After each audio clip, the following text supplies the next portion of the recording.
I'm a longtime Markiplier fan. Not to tell my age, but I've been through the ringer. SCP, Happy Wheels, FNAF, Getting Over It, I've seen it all. And as the Zoomers would say, I am approaching Unk status. Hell, Markiplier is one of my biggest inspirations for becoming a YouTuber. He says bad words at the game. I want to do that. Eventually. There you go. Last one. Can I just jump through one over and over again? No. 10 seconds. Yeah, let me go! Nothing gives me more anxiety than goddamn timed sections. Aw. Okay, I passed it. I heard the ding. Son of a bitch. Just a few months ago, his movie Iron Lung came out, and me and my friends got to see it on release. I wanted to talk about this sooner, but I was busy discussing my freak sheet. For those of you who've been living under a rock, here's the 411 on Iron Lung. It's a film adaptation of an indie horror game set in a grimdark universe after The Quiet Rapture, where humans have been evicted to space. One such group finds a moon with an ocean of blood. A bloodstream, if you would. So naturally, they send a prisoner to check it out in a tiny rusty sub named the Iron Lung.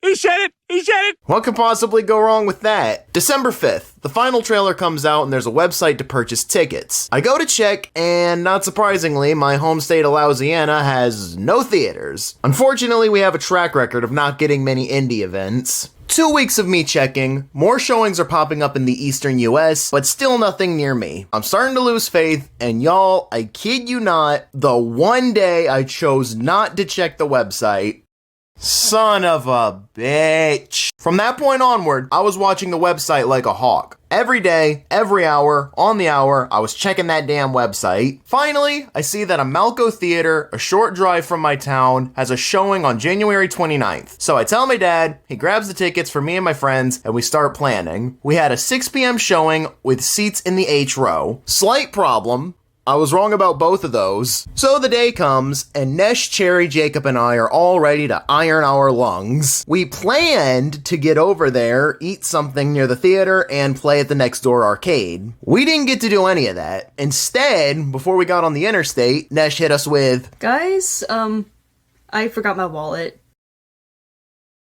It's alright. We can turn around. We have time. We did not, in fact, have time. So one 40-minute detour later, we're on our way to the theater, jamming out to screaming Japanese robots. When we finally make it, I check the tickets one last time and see that it wasn't a 6 p.m. showing, it was a 5 p.m. showing. And we made it there at 4:50. Hey gang, what's y'all's thoughts on running? We book it across the parking lot, briefly stop to take a group photo in front of the movie poster, and rush in with just barely enough time to order concessions before the movie. Everyone got food except Cherry. Even though I told her this was going to be a long film and we'd be getting back to my place late, she didn't listen. I ended up getting a pizza, and again, problem. I'm lactose intolerant. But does that stop me? You're goddamn right it doesn't. However, both Cherry and I would soon regret our decisions. We walk into the room and see the mosh pit of Markiplier fans, and Jacob leans to me and says the exact thing I was thinking. I think I can guess the age of the people in this room.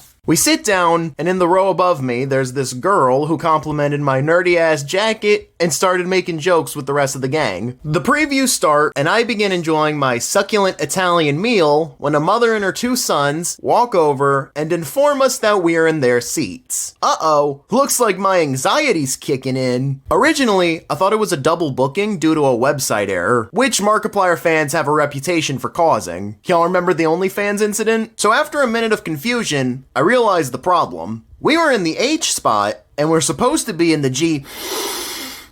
We were in the H row, and meant to be in the G row. So I apologize. We move to the correct spot, I sit down next to the girl from earlier, and eat my pizza. Fast forward to halfway through the movie, and the consequences of my own actions return to haunt me, as I feel my stomach gurgle, followed by gas pains. I couldn't do anything about it though. Your boy had cute girl to the left of him, his gang to the right of him, and an audience of Markiplier fans around him. If I so much as tooted in this room, I would be flamed and cooked well done. So, did I excuse myself to fart in the bathroom like a normal human being? Nope, I fought too damn hard to be here. I tanked that gas pain like a man for the next hour and several minutes. Like Mark himself said, I just want to see if my body can take it. and take it my body did. So we get to the amazing ending of the movie, the credits roll, and a lot of the audience members applaud the movie. And I thought that was super wholesome. That was up until the credits showed that Lixian helped edit the film, where I hear from the top row, it's Lixian!